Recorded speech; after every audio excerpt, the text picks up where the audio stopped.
ये कहानी है एक आदमी और उसकी 3 बेटियों की है। उसकी बीवी कुछ साल पहले वफात पा चुकी थी। उसकी तीनों बेटियां बहुत खूबसूरत थीं, मगर सबसे छोटी बेटी अपनी बहनों में सबसे ज्यादा समझदार थी। उसका नाम ज़ैनब था। करमदीन अपनी तीनों बेटियों से बहुत प्यार करता था। उसने कभी अपनी बेटियों को माँ की कमी महसूस नहीं होने दी। वह अपनी बेटियों की हर ख्वाहिश पूरी करता था। अब करमदीन की बेटियां बड़ी हो चुकी थीं और अपने पिता के लिए खुद से खाना बनाने लगी थीं।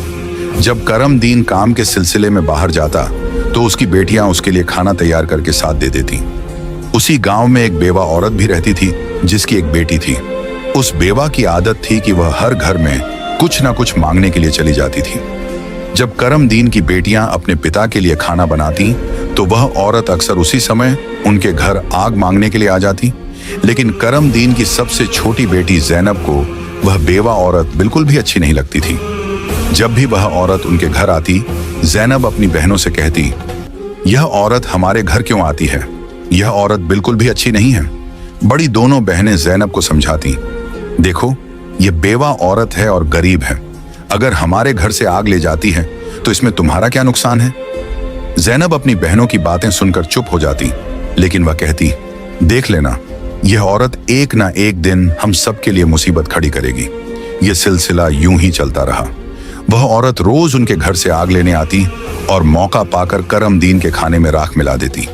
करमदीन ने जब अपने खाने में खराबी महसूस की तो उसने सोचा कि उसकी छोटी छोटी बेटियां खाना बनाती हैं, इसलिए उनसे कोई गलती हो जाती होगी।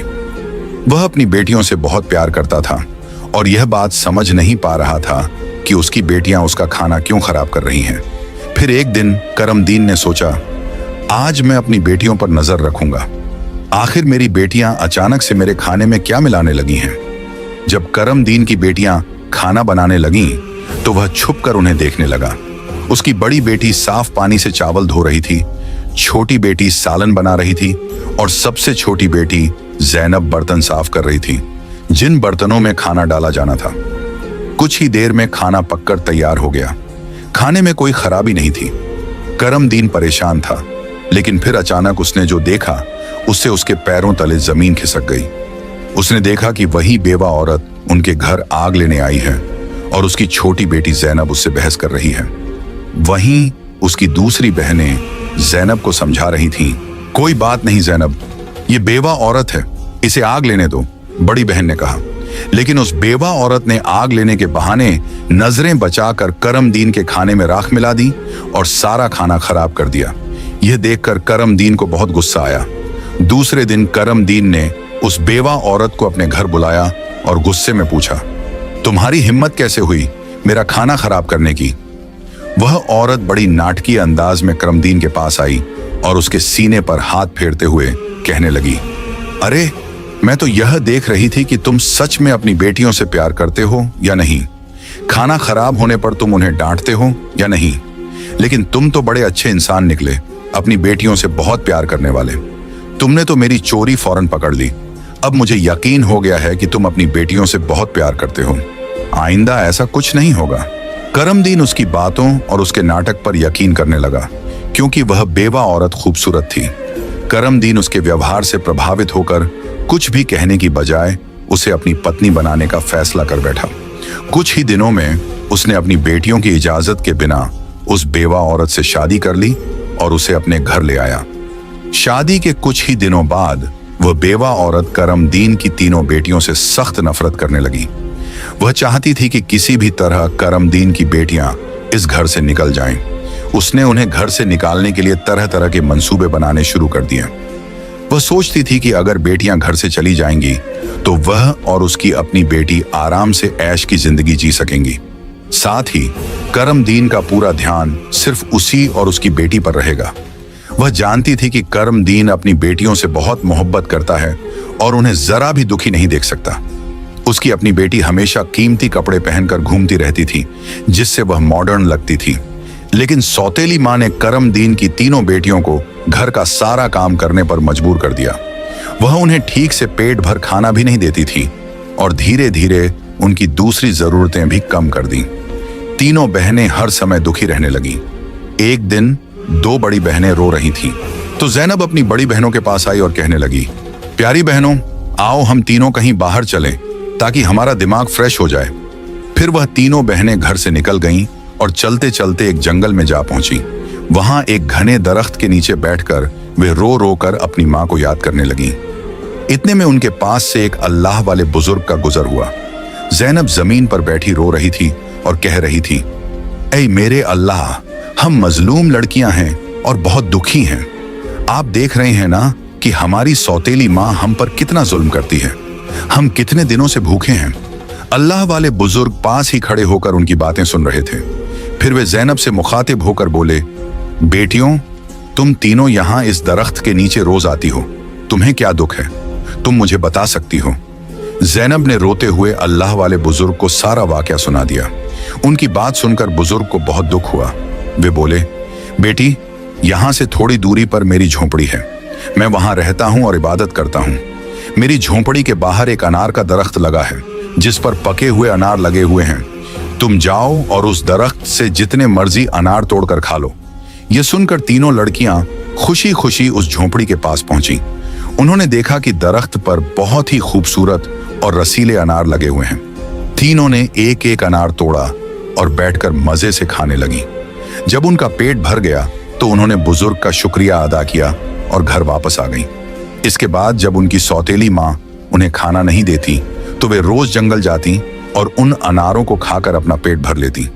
धीरे धीरे उन्होंने अपनी माँ का दिया हुआ खाना बिल्कुल छोड़ दिया। अब उनकी सौतेली माँ सोचने लगी, मैं इन लड़कियों को खाने को कुछ नहीं देती। मैं इनसे इतना काम करवाती हूँ, उन्हें जलील करती हूँ, फिर भी इनके चेहरे पर एक अजीब सी चमक है। इनमें से कोई बीमार भी नहीं पड़ती, बल्कि इनकी खूबसूरती बढ़ती जा रही है। और मेरी बेटी, जिसे मैं इतना अच्छा खाना देती हूँ, वह उनके आगे बदसूरत लगती है। दूसरे दिन जब वह लड़कियां जंगल की तरफ गईं, तो सौतेली माँ ने अपनी बेटी को उनका पीछा करने के लिए भेज दिया। जब तीनों लड़कियां अनार तोड़कर खा रही थीं, तो ज़ैनब ने अपनी सौतेली बहन को देख लिया। उसने बाकी बहनों से कहा, यह लड़की हमारा पीछा कर रही है, मैं इसे यहां से भगा देती हूं। फिर ज़ैनब ने अपने हाथ में पकड़ा अनार छुपा लिया और बोली, अगर यह सब कुछ अपनी माँ को बता देगी तो यह हमारे लिए परेशानी का कारण बन सकती है। लेकिन ज़ैनब की दूसरी बहनें बोली, ज़ैनब, तुम कैसी बातें कर रही हो? यह बेचारी बेकसूर है। ज़ैनब की बड़ी बहनें बोली, हमारी सौतेली माँ तंग करती हैं, ये तो हमें कुछ नहीं कहती। इसके बाद तीनों बहनों ने अपनी सौतेली बहन को पास बिठाया और उसे एक अनार पकड़ा दिया। लेकिन सौतेली बहन ने अनार नहीं खाया और जल्दी से अपनी माँ के पास जाकर कहने लगी, माँ, वे लड़कियां भूखी नहीं रहती, वे तो जंगल में एक दरख्त से अनार तोड़कर खा लेती हैं। उसी दरख्त के पास एक बुजुर्ग भी इबादत कर रहे थे और उन्होंने भी उन्हें रोकने की कोशिश नहीं की। यह सुनकर सौतेली माँ को बहुत गुस्सा आया। वह सोचने लगी, मैं इन लड़कियों को अनार खाने से कैसे रोकूं? पूरा दिन वह गुस्से में ही रही। जब शाम को करमदीन काम से घर वापस आया तो उसने अपनी बीवी को परेशान देखा। वह बोला, तुम्हें क्या परेशानी है? क्यों इतनी उदास बैठी हो? वह कहने लगी, मेरे सिर में बहुत तेज दर्द है और यह किसी दवा से ठीक नहीं होगा। करमदीन ने पूछा, तो फिर कैसे ठीक होगा? वह तुरंत बोली, जंगल में एक अनार का दरख्त है जिस पर लाल लाल अनार लगे हैं। अगर तुम उस दरख्त को जड़ से कटवा दो और उसकी जड़ें उबालकर दवा बना लो और मेरे माथे पर लगाओ तो मेरा सिर दर्द ठीक हो सकता है। करमदीन ने कहा, बस इतनी सी बात। फिर उसने कुछ आदमियों को बुलाया और उन्हें पैसे देकर कहा, जंगल में एक अनार का दरख्त है, तुम लोग उसे जड़ से उखाड़ फेंको और उसकी जड़ें मुझे लाकर दो। कुछ ही घंटों में वे आदमी उस दरख्त को जड़ से उखाड़कर उसकी जड़ें करमदीन के पास ले आए। करमदीन ने जल्दी से आग जलाई और उन जड़ों से दवा बनाकर अपनी बीवी के माथे पर मलने लगा। थोड़ी ही देर में उसकी बीवी कहने लगी, अब मुझे आराम है। अगले दिन जब तीनों बहनें जंगल गईं, तो उन्होंने देखा कि अनार का दरख्त किसी ने जड़ से उखाड़ दिया है। यह देखकर वे बहुत परेशान हो गईं और सोचने लगी, अब हम क्या खाएंगे? तभी वे तीनों लड़कियां वहीं बैठकर रोने लगी। उनके रोने की आवाज सुनकर अल्लाह वाले बुजुर्ग अपनी झोंपड़ी से बाहर आए। वे समझ गए कि लड़कियां क्यों रो रही हैं। वे बोले, इसमें रोने की क्या बात है? अल्लाह तुम्हें इससे भी बेहतर कुछ देगा। फिर अल्लाह वाले बुजुर्ग ने अपनी उंगली से जमीन की तरफ इशारा किया और वहां पर एक छोटी सी नदी बन गई जिसमें पानी की जगह दूध बह रहा था। उन्होंने उन लड़कियों को एक मिट्टी का प्याला दिया और कहा, जहां से जितना मर्जी हो दूध पियो। लड़कियां बहुत खुश हुईं और मिट्टी के प्याले में दूध भरकर पीने लगीं। जब उनका पेट भर गया तो वे बुजुर्ग का शुक्रिया अदा करके घर वापस आ गईं। इसके बाद उनका रोज का यह मामूल हो गया कि वे तालाब के पास जाती और मिट्टी के प्याले में दूध भरकर पी लेती। उनकी सौतेली माँ उनकी सेहत देखकर हैरान थी।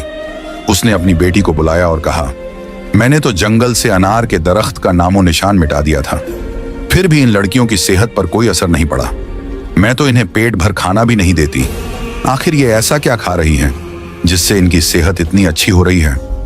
उसने अपनी बेटी से कहा, इनका पीछा करो और पता लगाओ कि ये क्या खाती हैं। लड़की फिर से अपनी बहनों का पीछा करते हुए जंगल में गई। जब तीनों मिट्टी के प्याले से दूध पी रही थीं, तो जैनब ने पीछे मुड़कर देखा। उसने अपनी सौतेली बहन को चुपचाप खड़ा देखकर बाकी बहनों से कहा, देखो ये लड़की फिर हमारा पीछा कर रही है।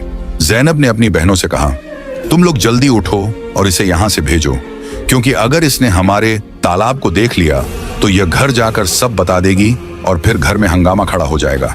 लेकिन जैनब की बड़ी बहनों ने उसे डांटते हुए कहा, तुम्हारा आखिर मसला क्या है? माना कि हमारी सौतेली माँ हम पर जुल्म करती है, लेकिन इसमें इस बेचारी का क्या कसूर? जैनब यह सुनकर चुप हो गई। इसके बाद तीनों ने अपनी सौतेली बहन को नदी के पास बिठाया और मिट्टी के प्याले में दूध भरकर उसे दिया। उस लड़की ने दूध पिया और जल्दी से अपनी माँ के पास पहुंचकर तालाब और दूध वाली पूरी बात बता दी। सौतेली माँ को यह सुनकर बहुत गुस्सा आया।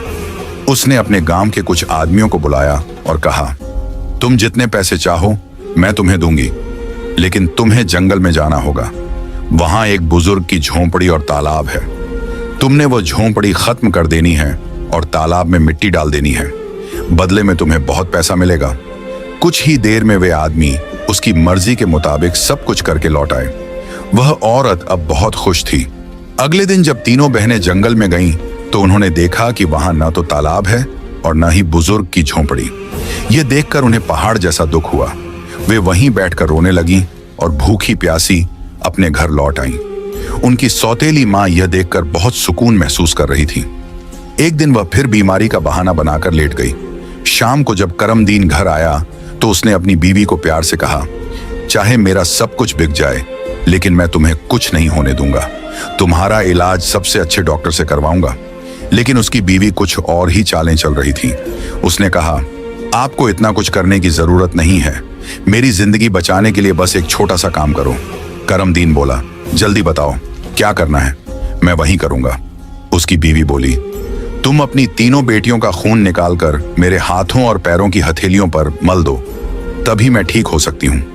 यह सुनकर करमदीन की आंखों में आंसू आ गए, क्योंकि वह अपनी बेटियों से बेहद मोहब्बत करता था।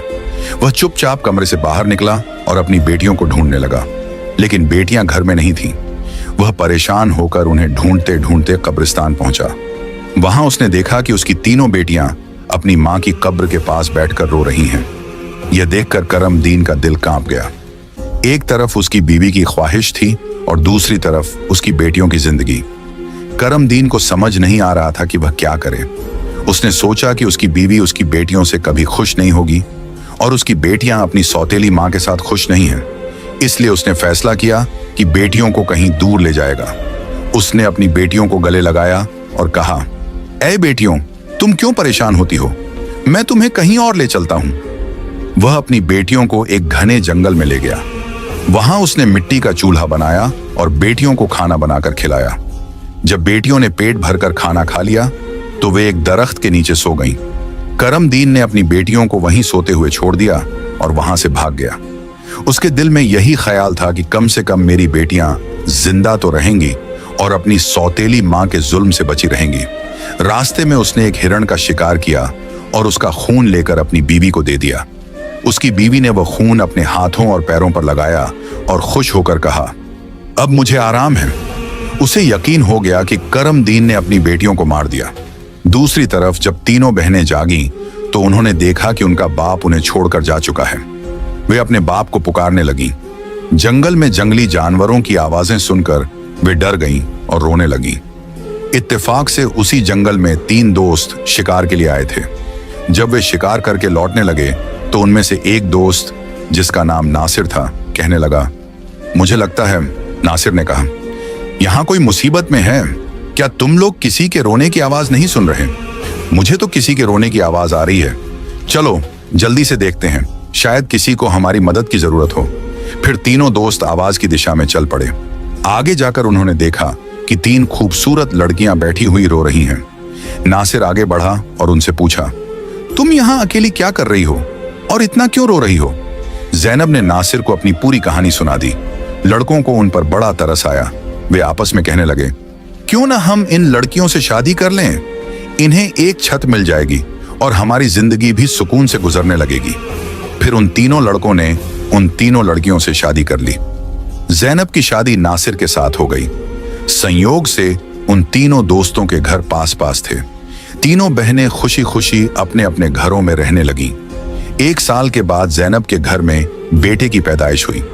ये देखकर नासिर के दोस्त और ज़ैनब की बहनें बहुत खुश हुईं। धीरे धीरे ज़ैनब का बेटा 2 साल का हो गया।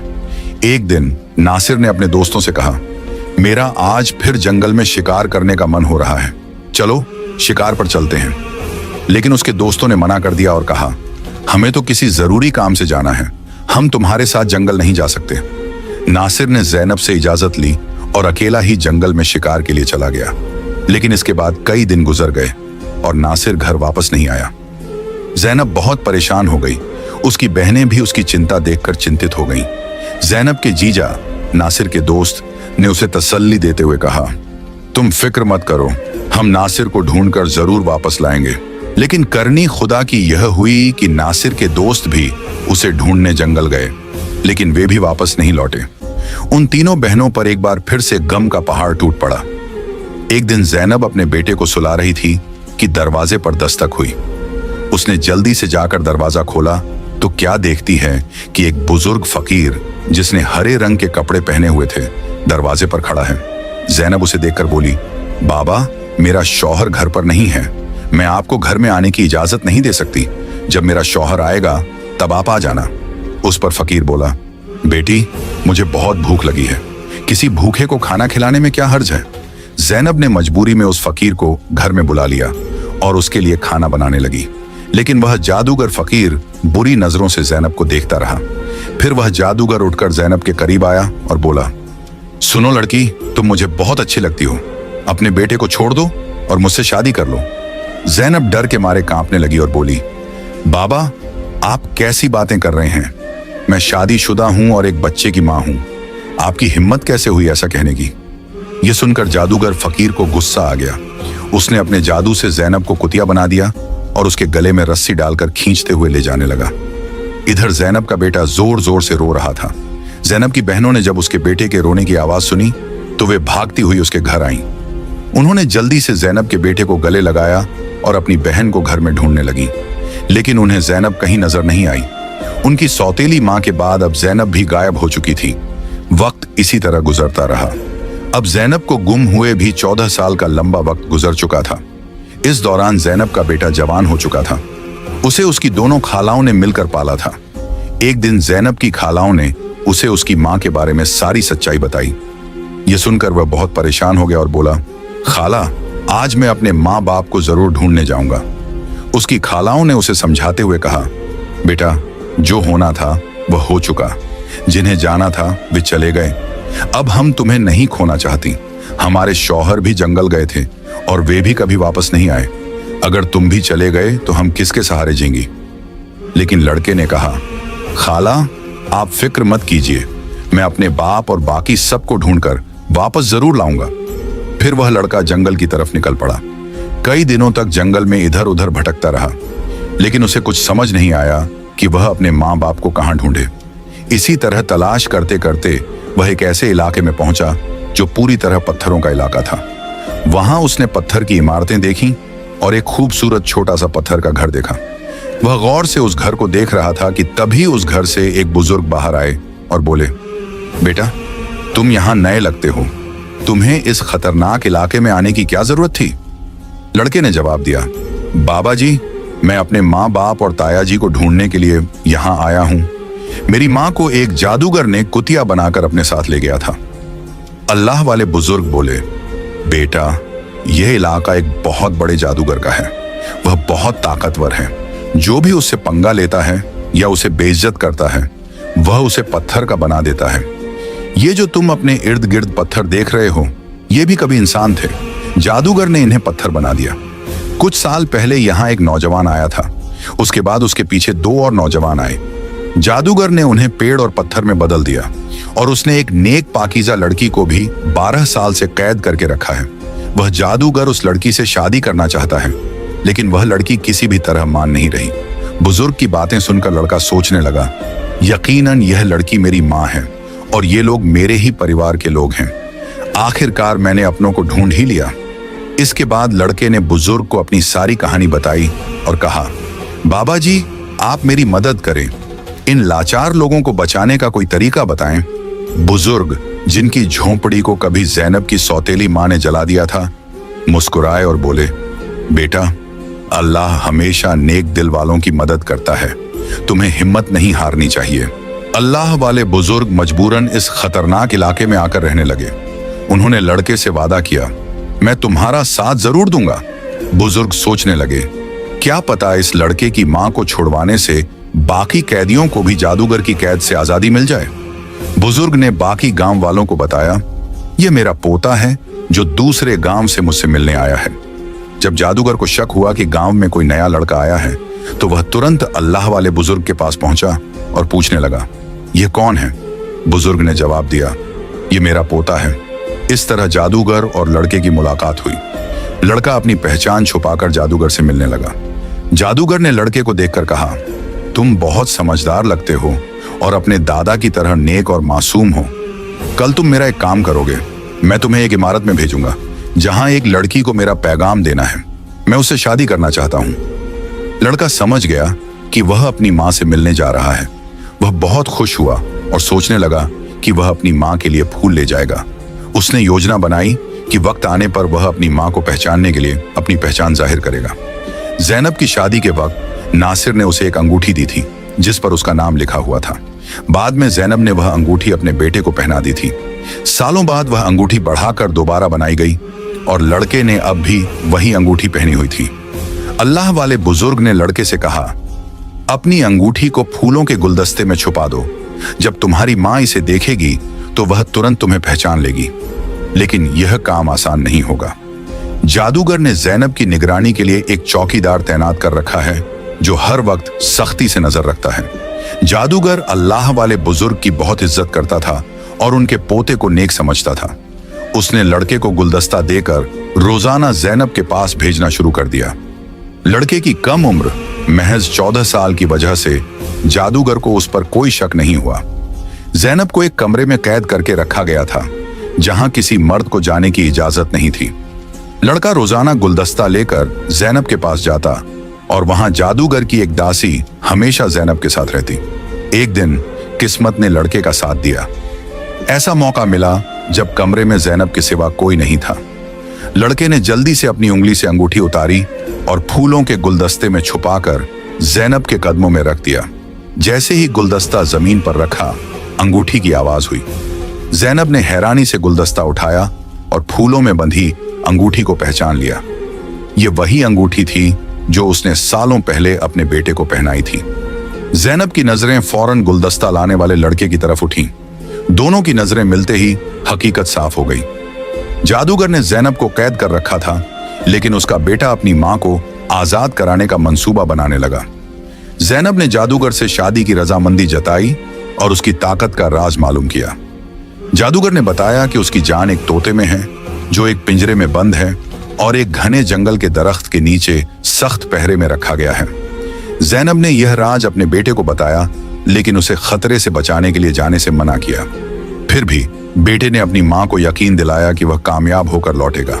कई दिनों की मशक्कत के बाद वह जंगल में पहुंचा।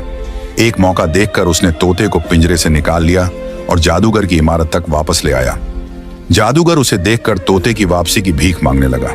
लड़के ने चालाकी से जादूगर से सभी कैदियों को आजाद करवाया। इसके बाद उसने तोते के पंख खींचे, जिससे जादूगर की ताकत खत्म हो गई।